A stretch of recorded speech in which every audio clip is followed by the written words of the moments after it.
का विशेष मुक्तिदाता भेजने से पहले मलाकी भविष्यवक्ता ने कहा, एक संदेश देने वाला मार्ग को तैयार करने के लिए आएगा। इसलिए यूहन्ना यीशु से पहले यरदन नदी पर प्रचार करता हुआ आया। प्रभु के लिए मार्ग तैयार करो, यूहन्ना ने कहा। परमेश्वर अपने लोगों के लिए किसी विशेष को भेज रहा है। अपने मार्गों को बदलो, जो बुरी बातें तुमने की हैं उससे मन फिराओ, बपतिस्मा लो। इस तरह लोगों ने वही किया। क्या तुम वादा किए हुए मसीह हो? उन्होंने पूछा। नहीं, यूहन्ना ने कहा, मैं तो उसके जूते उठाने के योग्य भी नहीं हूँ। वो अद्भुत बातें करेगा, आप देखोगे। यीशु यूहन्ना के पास बपतिस्मा लेने के लिए आया। जब यूहन्ना ने यीशु को देखा, उसने कहा, देखो, ये परमेश्वर का मेमना जो जगत का पाप उठाए ले जा रहा है। मैं चाहता हूँ कि तुम मुझे बपतिस्मा दो, यीशु ने कहा। नहीं, यूहन्ना ने जवाब दिया, मुझे तो आपसे बपतिस्मा लेने की आवश्यकता है। मुझ पर भरोसा कर, यीशु ने कहा। यही करना सही है। इस तरह यूहन्ना ने यीशु को बपतिस्मा दिया। परमेश्वर का आत्मा एक कबूतर के समान यीशु पर आया। ये मेरा प्रिय पुत्र है, परमेश्वर ने कहा। मैं इससे प्रेम करता हूँ, वो मुझे बेहद प्रसन्न करता है। जिब्राइल ने मरियम से कहा, तुम एक बालक को जन्म दोगी। कैसे? मरियम ने पूछा। मेरा तो विवाह नहीं हुआ है।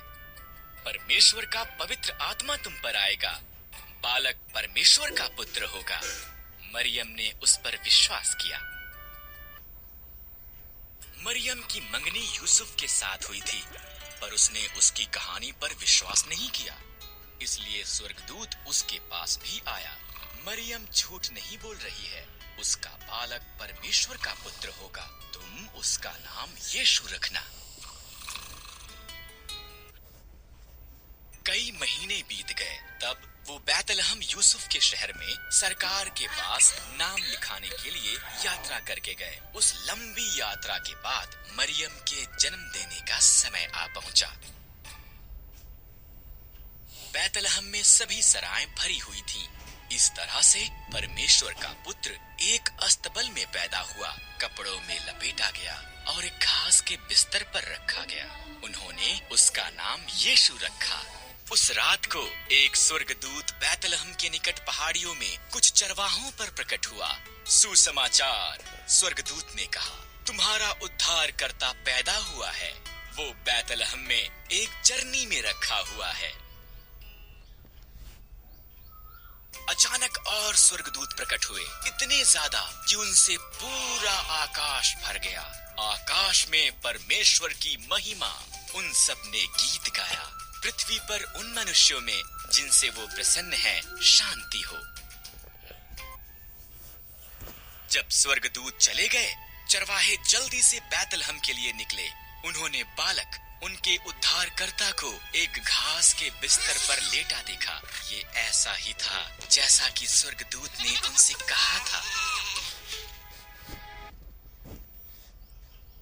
चरवाहों के यीशु को देखने के बाद वो शहर में से होकर गए। वो बहुत उत्साहित थे। उन्होंने जो हुआ था वो सबको बताया और उन्होंने परमेश्वर की उस सब के लिए जो उसने किया था प्रशंसा की। परमेश्वर का आत्मा यीशु को उजाड़ में लेकर गया। उसके पास 40 दिन और 40 रात तक खाने के लिए कुछ भी नहीं था। उसके बाद यीशु बहुत भूखा था। ये जानते हुए कि यीशु भूखा था, शैतान ने उसकी परीक्षा ली। उसने एक पत्थर की तरफ संकेत करके कहा, अगर तुम परमेश्वर के पुत्र हो तो इन पत्थरों से कहो कि वो रोटियां बन जाएं।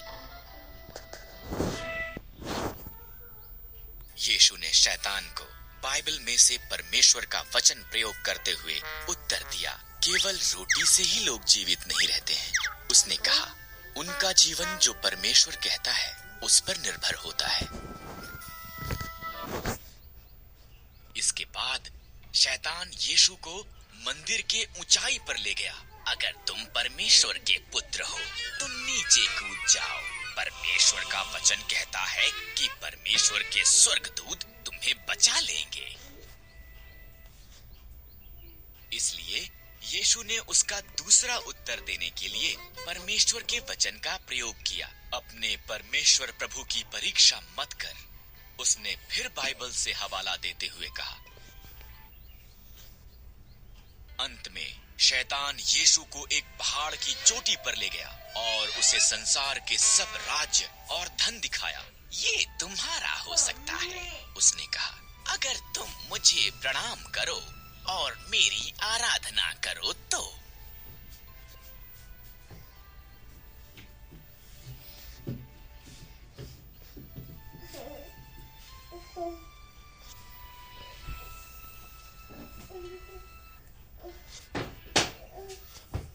शैतान दूर चला जा, यीशु ने आज्ञा दी। तब उसने एक बार फिर परमेश्वर के वचन का हवाला दिया, क्योंकि ऐसा लिखा है, तू प्रभु अपने परमेश्वर को प्रणाम कर और केवल उसी की उपासना कर। जैसे ही यीशु ने ये कहा, शैतान उसे छोड़कर चला गया। तब स्वर्गदूत आए और उसकी सेवा की।